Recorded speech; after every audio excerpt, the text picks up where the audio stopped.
Hello, my dear learners. I hope all of you are very well. Before starting reading this story, I will discuss a quote in English. Gratitude shifts your mindset from the state of lacking to the state of abundance. It means gratitude का मतलब be thankful, यानी कि धन्यवाद का पात्र होना, शुक्रगुजार होना किसी भी चीज़ के लिए जो आपके पास है। एक ग्रैटिट्यूड जो है आभार व्यक्त करने का एक ऐसा तरीका है, एक ऐसा माध्यम है जिसके ज़रिए हम अपने माइंड सेट को एक ऐसे अवस्था में होते हैं जैसा कि कमी को महसूस करते हैं। ठीक उसी समय जो मेरे पास है उसके लिए यदि धन्यवाद या शुक्रगुजार करने की कोशिश करते हैं तो वह जो लैकिंग है, जो कमी है, वह तुरंत ही अबंडेंस यानी कि इसका काफ़ी मात्रा में ऐसा दिखने लग जाता है। कहने का मतलब जो मेरे पास है उसके लिए हमेशा हमेशा शुक्रगुजार होना चाहिए। और ऐसा करने से अचानक से यह जो माइंड सेट है, जो खुद को रिसोर्सेज को कमी के रूप में देखते हैं, वह अचानक बढ़ोतरी के रूप में बदल जाता है। इसलिए ग्रैटिट्यूड जो शिफ्ट करता है आपके माइंड सेट को किस अवस्था से, लैकिंग से अबंडेंस की ओर, यानी कि आपके पास जो है वो आपको लगता है कि मेरे पास कमी है, उससे अबंडेंस की ओर ले जाता है। यानी कि आपके पास जो भी है उसके लिए हमेशा से शुक्रगुजार रहें, धन्यवाद करें। धन्यवाद करें कि इस वक्त आप अलाइव हैं, जीवित हैं। इस क्षण आपके हर अंग काम कर रहे हैं, अच्छे से श्वास ले पा रहे हैं, आपका हर पार्ट, बॉडी का हर पार्ट अच्छे से काम कर रहा है। इसके लिए धन्यवाद करें क्योंकि इस पल किसी इंसान का आखिरी पल भी होते जा रहा है, लेकिन आप इस वक्त जिंदा हैं, अच्छे हैं। So this is the power of gratitude. So let's move on the story. First of all, the title name the smart commander.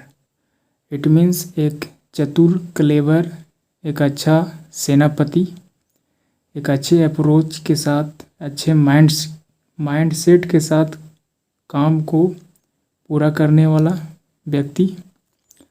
So reading करते हैं। Once Napoleon Bonaparte's troops. कहा जा रहा है कि एक समय की बात है, नेपोलियन बोनापार्ट्स के टुकड़ी, सेना टुकड़ी, ट्रूप्स मतलब सेनाओं के समूह, सेना टुकड़ी, led by 4 of his finest commanders. कहा जा रहा है कि एक समय की बात है, नेपोलियन बोनापार्ट उनके सेना टुकड़ी यानी कि सेनाओं के समूह के साथ, यहाँ पर लेड बाय के मतलब के नेतृत्व में जो है से नेपोलियन बोनापार्ट जो है अपने सबसे अच्छे सेनापति में से 4 को मतलब नेतृत्व करते हुए आगे क्या है, वॉन आ ग्रेट बैटल। कहा जा रहा है कि एक समय की बात है कि नेपोलियन बोनापार्ट जो हैं एक युद्ध में शामिल हुए और उनमें से 4 सेनापति बहुत ही अच्छे, स्मार्ट अप्रोच वाले के साथ क्या कर रहे थे, युद्ध को लड़ रहे थे। यानी कि नेपोलियन बोनापार्ट का सैन्य टुकड़ी यानी कि सेनाओं का समूह, और ये जो है से चारों जो थे कमांडर, मतलब अच्छा में से कमांडर, सबसे अच्छों में से 4 कमांडर के नेतृत्व करते हुए एक बैटल यानी कि एक युद्ध को लड़ा जिसको वह जीत गए। वॉन आ ग्रेट बैटल यानी कि यह जो है से बड़ा युद्ध को जीते। ही सेड, उसने कहा, यानी कि Napoleon Bonaparte, ask for anything and I will grant it. I'll, इसको आइल पढ़ेंगे, यहाँ पर short form of I plus will. कहा जा रहा है कि नेपोलियन बोनापार्ट जब जो बैटल था उसने जीत जो है से हासिल की, तो इस जीत के वजह से वह खुश हो गए थे अपने सेनापतियों को जिस तरह का परफॉर्मेंस किए। तो उसको देखते हुए उन्होंने कहा, आस्क फॉर, यानी कि डिमांड करो, मांगो, एनीथिंग, कुछ भी, and I will grant it, और मैं आपको क्या करूँगा, मतलब स्वीकृति दूंगा, अनुदान करूँगा। डोनेशन करना का मतलब ऑफर देना, यानी कि मांगना है जो मांग सकते हैं। आस्क फॉर एनीथिंग, सेनापति से कहा गया कि कुछ भी मांग सकते हो। आई विल ग्रांट इट, यानी कि मैं स्वीकृति करूँगा, यानी कि मैं ऑफर करूँगा। The first asked for a house, यानी कि पहले जो कमांडर, यानी 4 कमांडर थे, 4 के नेतृत्व में युद्ध हो रहा था, उसमें पहले ने मतलब मांग किया, आस्क फॉर मतलब मांग करना, अ हाउस, एक घर को, इन पेरिस, यानी कि मेरा एक पेरिस में घर हो, इस तरह के अपना पहला कमांडर ने बात रखा। Next, the second wanted a hotel, जबकि दूसरे कमांडर ने क्या चाहा, एक होटल की मांग किया, यानी होटल चाहता था। The third wanted a brewery, और तीसरा जो है वह क्या चाहता था, वह ब्रीवरी मतलब होता है शराब की भट्टी, यानी कि वह शराब की भट्टी मतलब चाहता था।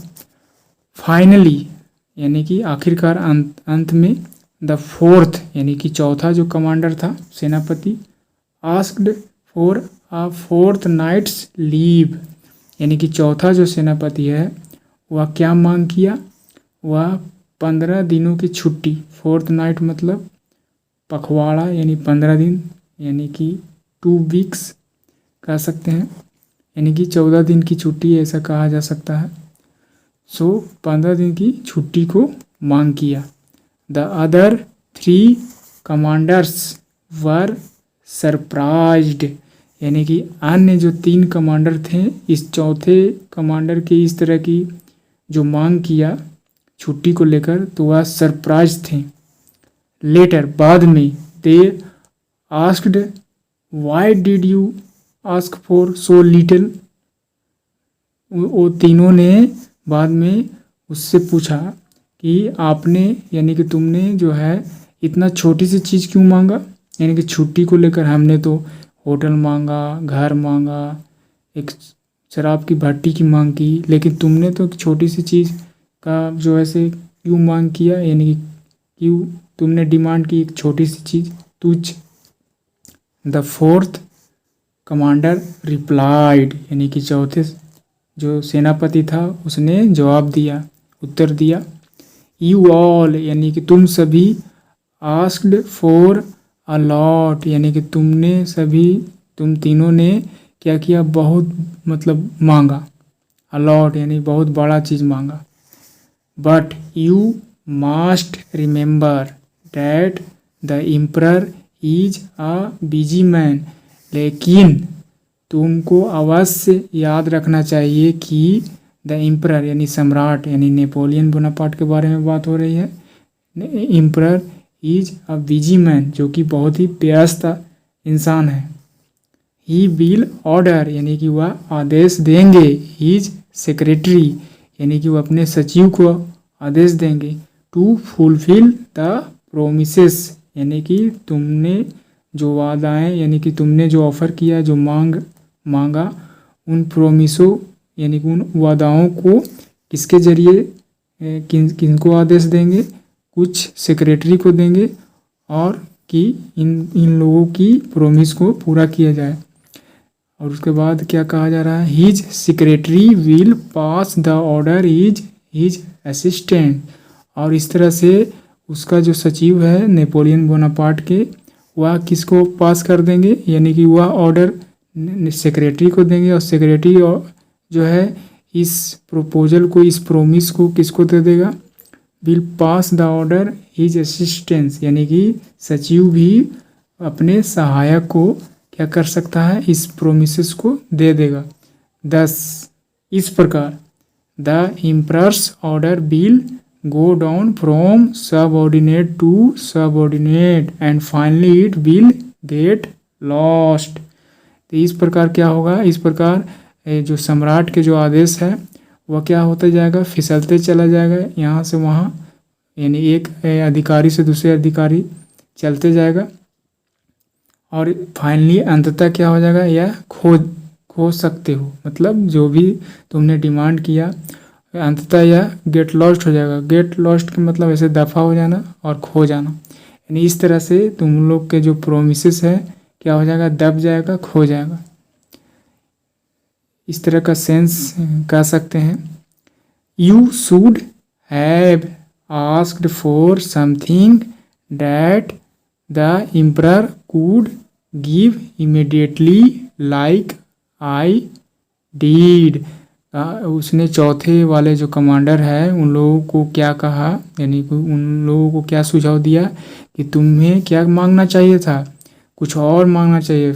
आस्क फॉर समथिंग डैट, ऐसा मांगना चाहिए था कि एम्परर वुड गिव इमीडिएटली, यानी कि तुरंत जो है से ऑर्डर दे दे, जैसा कि लाइक आई डिड, जैसा कि मैंने ऐसा किया, जैसा कि आई डिड मैंने किया। कहने का मतलब है कि मैंने अचानक से क्या मांगा कि हमें 4th नाइट्स लीव, यानी कि 15 दिन की छुट्टी चाहिए, जो कि इमीडिएटली हमें ऐसा ऑर्डर मिल चुका, यानी कि मिल गया था, जबकि तुम लोगों ने ऐसा टास्क जो ऐसे डिमांड किया जो कि लंबे समय के बाद पूर्ण होंगे।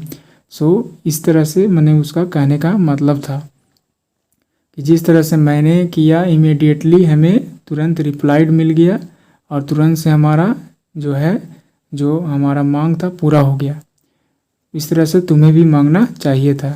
ये जो ऐसे चौथा कमांडर ने उन तीनों को कहा। And leaving the 3 officers gaping the commander went off to plan his holiday. अब इस तरह से तीनों को छोड़ते हुए वह क्या किया, वह कमांडर जो चौथा था जो मांग किया था छुट्टी का, वेंट ऑफ यानी चला गया, प्लान हिज हॉलीडे यानी कि अपनी योजना, मतलब अपनी छुट्टी की योजना को जो ऐसे के लिए वो सेलिब्रेट करने के लिए चला गया। So this is the story I finished. What is the moral of a story? The moral, always think before you speak. कहा जा रहा है कि हमेशा क्या करना चाहिए, बोलने से पहले सोचना चाहिए। ऑलवेज थिंक यानी हमेशा सोचो, बिफोर यू स्पीक यानी कि बोलने से पहले सोचना चाहिए कि हम क्या कहना चाहते हैं या क्या कहने जा रहे हैं। So this is the story I finished.